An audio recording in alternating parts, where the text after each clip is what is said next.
Hey everyone, welcome to the Stories of Language Learners. I am your host, Chalice. In today's episode, I talked with Risa. She is my first guest outside of Brazil. She is from Indonesia. She also is the winner of the first Fluency Breakthrough Challenge. In this episode, she shared with us her journey of learning English. We talked about learning English with music, and we discussed that learning a language doesn't need to be boring. It can be fun. Also, if you think that you have to learn all the grammar rules before starting practicing a language, you might change your perspective. We talked about it. At the end of our call, I had a surprise for Risa, and I had so much fun in that part. Anyway, I really enjoyed our conversation, and I'm sure that you're gonna enjoy it as well.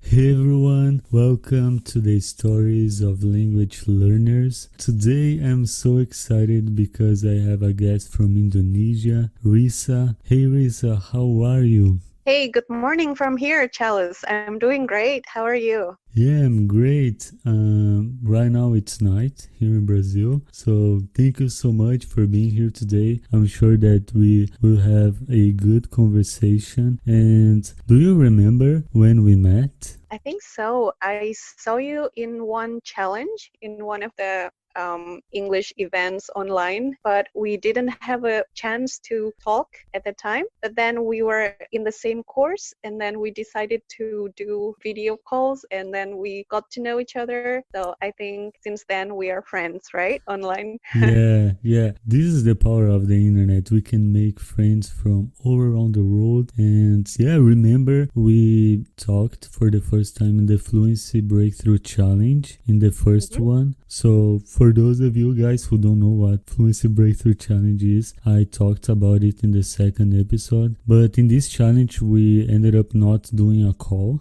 And I remember that after a couple of months after this Fluency Breakthrough Challenge, we did a group call with the Connect Right. and Communicate group. There is another program from Stephanie, the English coach. And yeah, it was the first group call that I did, I guess, in the Partners Challenge. That is a challenge that we do in the In the Connect and course, yeah. Communicate. So, okay, I already told my listeners about my story, my whole journey learning English. And I really know that you are really passionate about learning language. So Yeah, I am. I would like to hear your story today. So, how was your experience learning language at school in Indonesia? Okay, first of all, when I was in elementary school, we didn't have any English subject. But at the last year of elementary school, I began to know English. I was listening to this radio program, and they were playing some English songs, and I was wondering what language it was. And I was just sitting there listening to the show, and every day I would do the same thing. So basically, I started learning English from listening to these songs. At that time, I think it was songs from 90s boy bands, girl bands, or singers like Brian Adams or Celine Dion, those Mhm. famous singers. And then I was so curious, but I mean, I liked the song, and I was so curious what they were saying in those songs. So I started saving money to buy the album. And when I got the album, I went through the lyrics, and I was surprised because English was nothing, I mean, was not a phonetic language. So what the singers said in the songs were different from what was written in the lyrics. So I was more curious about it. So I started to look for the meanings in dictionary. You know, at that time you have to know that there was no internet, there was no YouTube. there was no podcast. So all I could do was looking for those words in dictionary. And then my father would help me from time to time to find the meaning of the lyric. And then when I went to the junior high school, finally there was an English subject. And when the teacher was explaining about grammar, like tenses or subjunctive, those kind of things, I could relate all of that with the song. So for example, when the teacher was explaining about the verb ing or the present continuous, I am singing, for example. So in this song, there was same pattern. There was the same word form, like this ing form. So I could relate that to the song. So it was so easy for me. Everything started to make sense for me at the time at school. So I began to like the subject since then. So I knew that English was my favorite subject. So Awesome. basically that. I remember when I was kid as well. Mm-hmm. We used to listen a lot of radio, so Mm-hmm. I was so fascinated when I heard music in English, Yeah. and I wish that I could understand so bad. And I Yeah, remember me that too. sometimes I would try to understand in a Portuguese way, and then I Mm-hmm. would write the whole song like the way that I was trying to understand.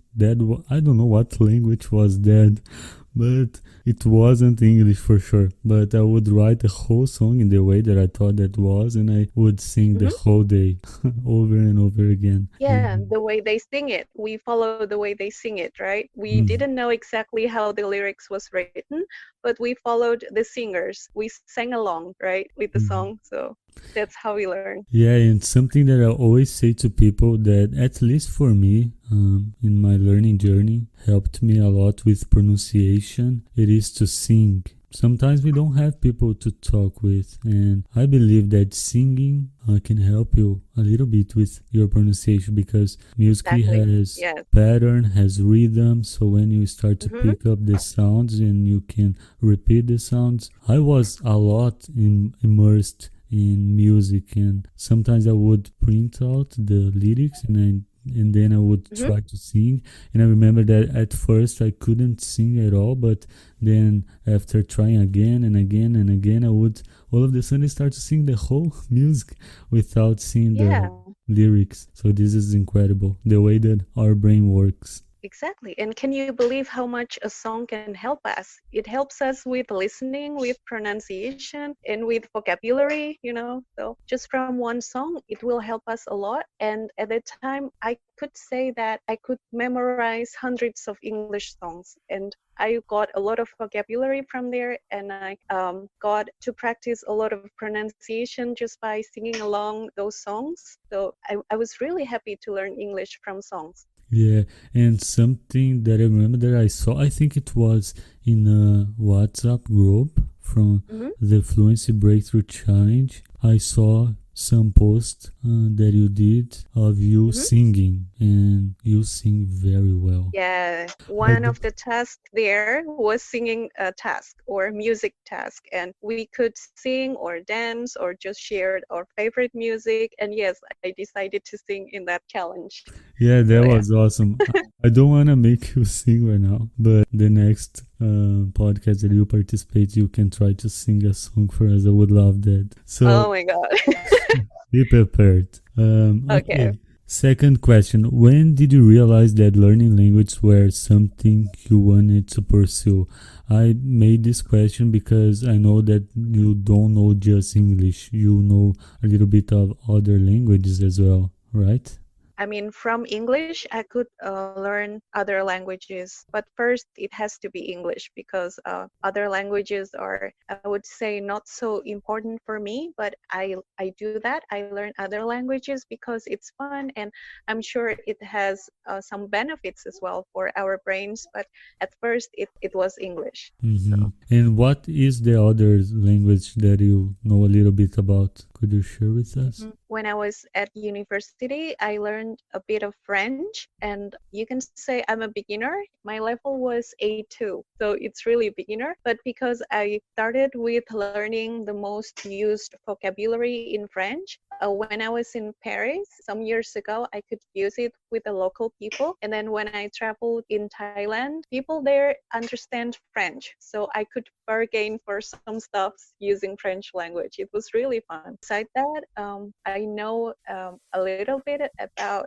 Turkish language. And because I used to live in Europe for 2 years in Slovakia, I know a bit of Slovak language as well. That's awesome. Back to your question, when did I know that I wanted to do something with English? I think it was when I was in high school. I knew at the time that I wanted to do something with English, that this is my passion, and my life would be like meaningless without English. So even in high school, I started to teach kids English, and I began to interact with foreigners. At the time, my high school had a sister school from Australia. As you know, Indonesia and Australia is really close. I mean, Indonesia has a close relations with Australia, especially in education. So some students from there came to our high school, and it was the first encounter with foreigners for me. So I was so nervous, but it was really a good experience that we don't have to be afraid if we meet people from other countries, because we can speak English and we understand each other because we speak English there. So Hmm. I was really happy. And then I was thinking maybe I could be a teacher, or maybe I could do something with English, such as work at the embassy, or work in other countries, or work as a translator, something like that, as long as it is with English. So at that time, I knew, yeah. That's awesome. And you worked as a teacher for a while. Right now, you are not doing English classes, but when you did, I don't know what the style that you used to teach people.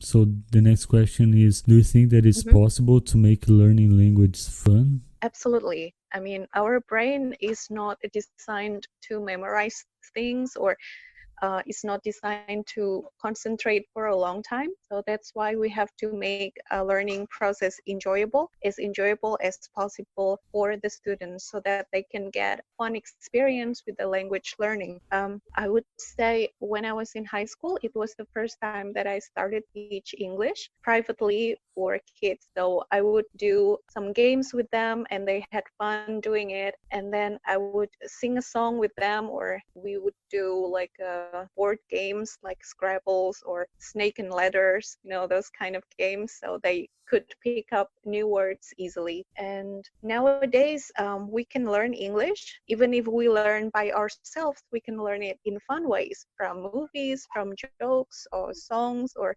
videos and memes, so we can have fun learning language. I think it's the most exciting part for me to learn a new language, using the resources online to learn in a fun way, because I Exactly. am trying to practice more my English, and that's why I decided to create a podcast in English. I always It is. put this question because I always like to hear the answer of people about it, and this is also to prove that learning a new language doesn't need to be boring. You can find enjoyable ways to do it. Yeah, exactly. It doesn't need to be boring. We need to enjoy every learning process. And as we learn, we will have much experience. I mean, much fun experience. So this will be like a journey worth doing, I think. Yeah, I totally agree. Okay, do you think that learning other languages is important? I think so. I believe so. I mean, English especially is the internet language. So if we want to get more knowledge, more information digitally, like online, we need to master English, like it or not. So I would say that it is really important, because me personally, I like history and I like culture, and like you, I like connecting with people from around the world, learning from them, and sharing experiences with them. So with English, it is all possible. So now my life is enriched with those knowledge, and it opens my mind to a lot of new things and the things that I never knew before. So this is also exciting for me. And English is widely spoken around the world. So I think nowadays almost everybody knows English. So we have to know it as well. Yeah, I feel like when I first started to learn English, actually when I was more comfortable and able to understand the language and to learn from it, I felt like a door was open. So, for example, Exactly. nowadays when I have to learn something new about everything, the first thing that I try to do is to find it in English. And the probability that I will find it's almost 100% because there's so much content in English. So much information online, right, in English. Yeah. Okay. What tools, methods, and resources do you like to use for learning? Actually, I'm more of an audiovisual person. So nowadays, I watch videos on YouTube and I listen to podcasts and then I watch some movies and listen to songs to learn more about English. And I have been learning English for more than 10 years, you can say, or even more than 20 years because I was still at the elementary school. So it was a journey. So at that time, there was no internet. So what I could do was just listen to music and maybe watch some series on TV from time to time. I was lucky in my country. The English shows on TV was not dubbed, was not spoken in our local language, and instead we had Indonesian subtitles under the screen at the bottom of the screen, so I could listen and I could read the subtitle. So it was my first experience of learning the language, and I didn't join any English course at the time because we couldn't afford it. Hey, it's not possible to learn on your own because there are so many resources that you can use nowadays. Yeah, yeah, you can learn for free and everywhere. Yes. You can find things.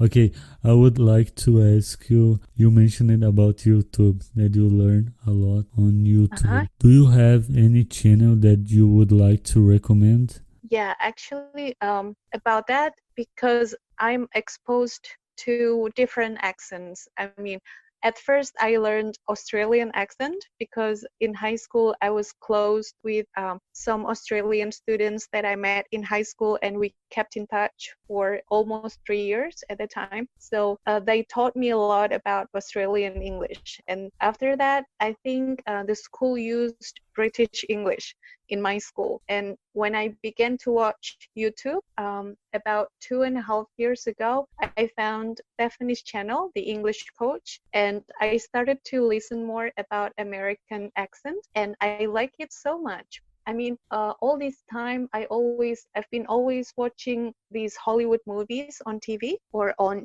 screen basically. So my ears got familiar with American accent. So I would say that this channel is really good, the English Coach. Somehow, this American accent or American way of pronouncing words are more natural to me. So since then, I began to start shadowing Stephanie from her videos on YouTube. And then I started shadow some other American speakers as well. I would say Haidar, but she's not a native, but she speaks really good English and she speaks very clearly. And I listen to her podcast sometimes and I watch her videos. So I would recommend her channel too, The Accents Way, if I'm not mistaken, the channel's name. From time to time, I listen to British channels as well, such as English with Lucy and other British English channels, which I don't remember the name right now, sorry. So yeah.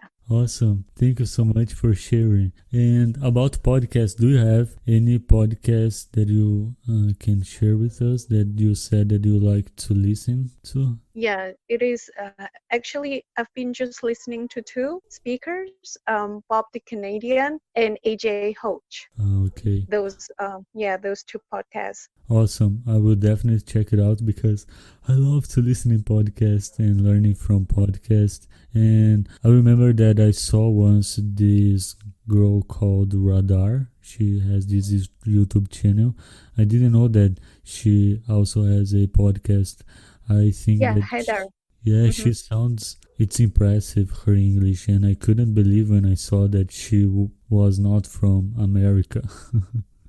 Oh yeah, and Mm. I've got one more channel. It's Lingua Marina. So this girl is Russian, but she can speak like an American. Like she's been living for a while in the US, so I guess that's how she learns or pick up her accents now. And she teaches really cool and useful material to learn English. Really recommend it. Awesome. Thank you so much for sharing. And for those of you who don't know these resources, I will include in the show notes so you can check it out.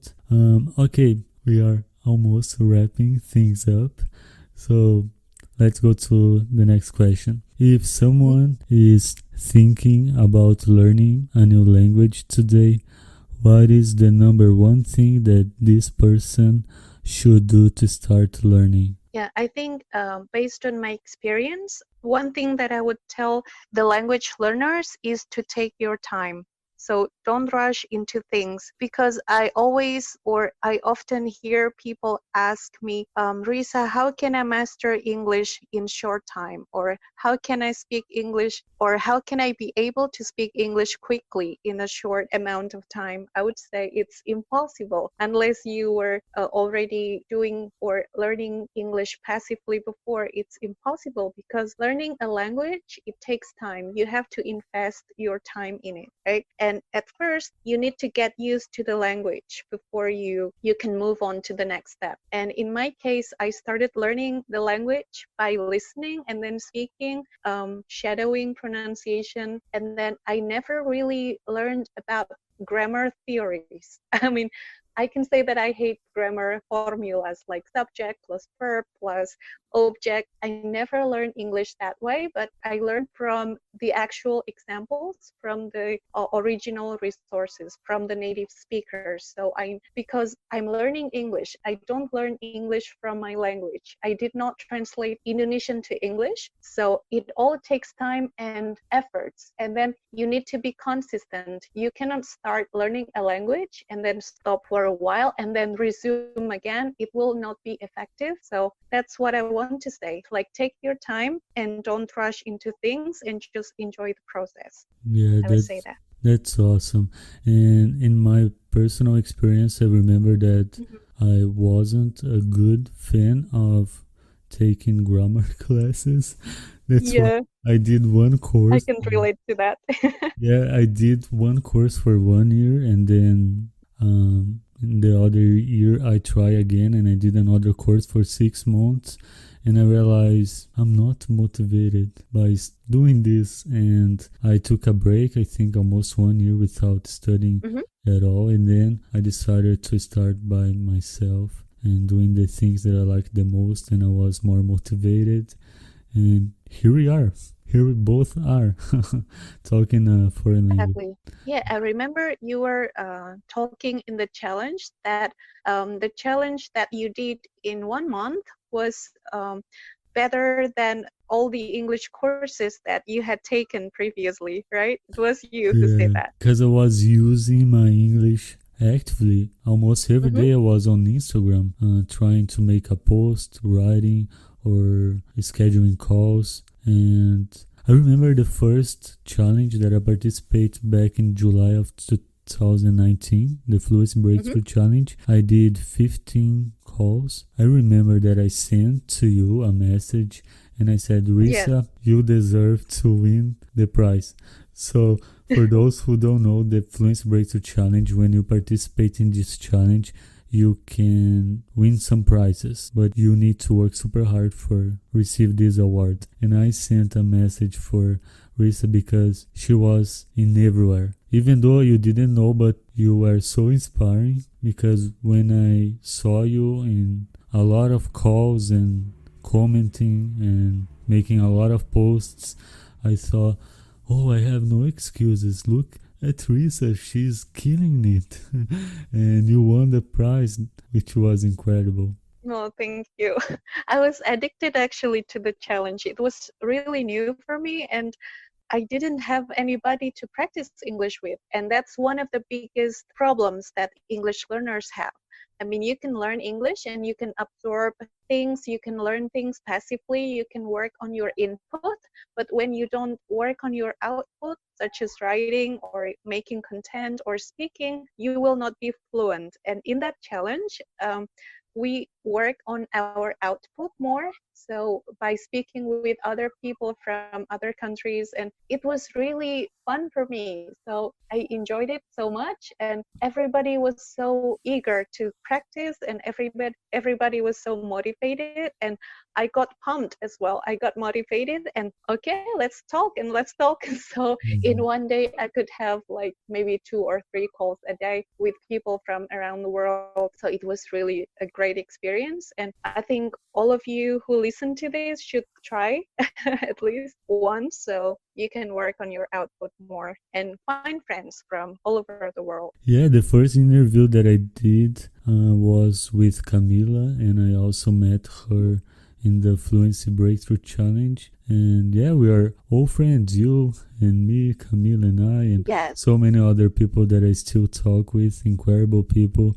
And I really love Stephanie and her content, everything that she does, this community that she built, full of people from so many different cultures, so many different backgrounds, and people who get together with the same purpose to learn and to improve their language. So this is so awesome, and I'm looking forward to the next challenge. And I'm already a big fan. Yay.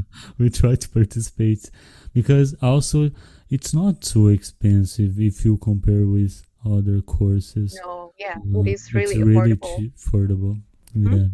Oh, another thing that I would like to comment here is that what you mentioned about you need to take your time, and I really sometimes I hear from people saying, "Oh, how much time for me to get there?" This is something that Yes. we cannot answer.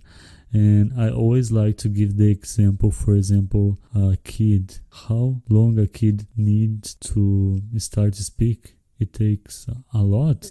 They didn't immediately speak a full sentence. They started with maybe one word, or they started by observing things that people say around them, and they picked up words, one word at a time. So it all takes time, right? Yeah, that's it. And also, for example, I always, when I felt like discouraged and when I was kind of worried to keep going because I was like afraid or nervous to speak, I would always compare myself with a child. Hmm. They aren't afraid to commit mistakes, and this is something that we all should have when we are learning a new language. Yeah, I agree with you. Okay, we are wrapping things up, but before we wrap things up, I have something to show you. Hmm. I know this is a audio podcast; people are not going to see it, but I will probably put a Yeah. photo on Instagram. But I will show you something through the Okay. camera, and I want you to describe what is that. Okay? Okay. Ah! Can you describe for our listeners what is that? Oh my gosh, where'd you get that? Those are Indonesian money. Yeah, and I have Oh my, three. it's 2000. So now $1 is like 15,000. So for those of you who listen, Charles just showed me three Indonesian money, like paper money. So 2000 rupiah. Rupiah is my currency, is Indonesian currency, and then 10,000 rupiah. And then the biggest value in our paper money is this, 100,000 rupiah. And yeah, the picture is our first president with his first vice president. So I really admire them, and those the money means a lot to us as a country, because they're the first or the founding father of our country. So where did you get Oh. those? That's awesome what you just said about the Yeah. meaning of the money for your country.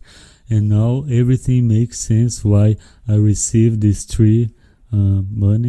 notes of monies from a friend that I met on Rio. Yeah, I think you told me about that friend that you met in Rio, Mhm. Indonesian person. Yeah. Yeah, But I there is. never thought that he would give you that 100,000.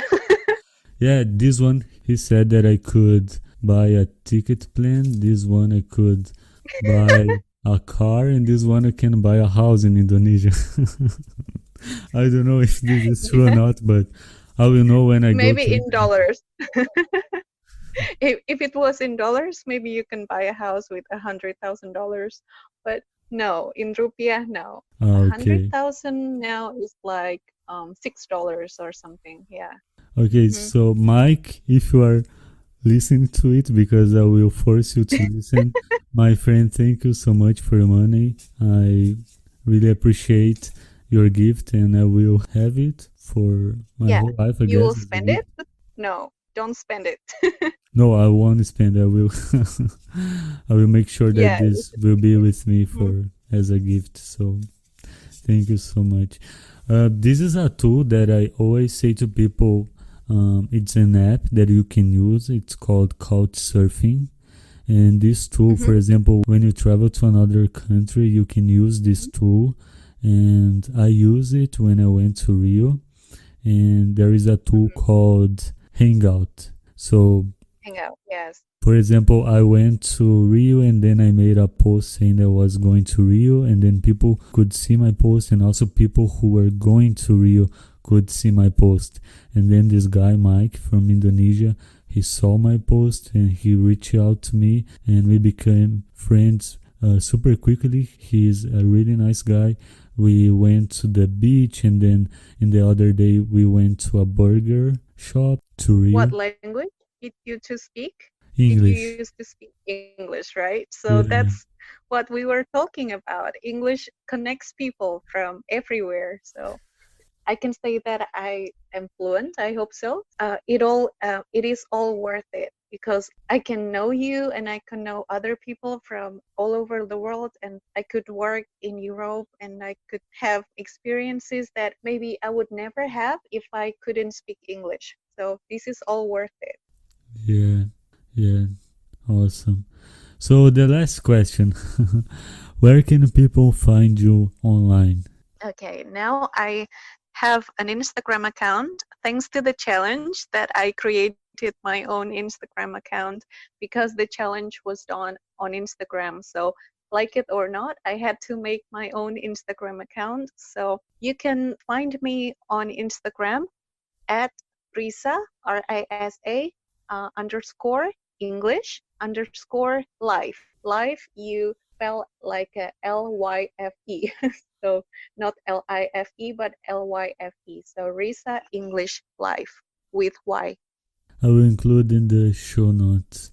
So Yeah, Risa, again, thank you so much for being here. I really appreciate you take the time to being here with me recording this podcast. And yeah, thank you again. my pleasure.